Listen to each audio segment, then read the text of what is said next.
যদি আপনার মনে হয় যে দেয়ালে পিঠ ঠেকে গেছে, কেউ কিছু করতে পারছে না আপনার জন্য, আপনি পরিপূর্ণ ইয়াকিনের সাথে, দৃঢ় বিশ্বাসের সাথে এই 4টা আমল নিয়মিত করবেন।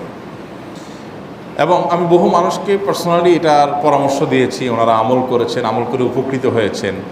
এরকম বহু মানুষ আছেন, বৃদ্ধ মানুষ, বাবা ক্যান্সারে আক্রান্ত হয়েছেন অনেক দেরিতে, আল্লাহ তাআলা অলৌকিকভাবে সাহায্য করেছেন। হ্যাঁ, কখনো যদি আল্লাহ তাআলা এই আমলগুলো করার পরও আমার বিপদ দূর না করেন, তাহলে হয় আমার আমলের মধ্যে কোনো ত্রুটি ছিল, অথবা আমার এই বিপদ দূর না হওয়ার মধ্যে আমার জন্য কোনো কল্যাণ নিহিত ছিল। আল্লাহ তাআলা আমার দোয়া কবুল করে যে উপকার হতো তার চাইতে বেটার কিছু হয়তো আমাকে দিবেন, এই ইয়াকিন একজন ইমানদারের থাকবে। সেই 4টা আমলের 1 নম্বর হলো ইস্তেগফারের আমল।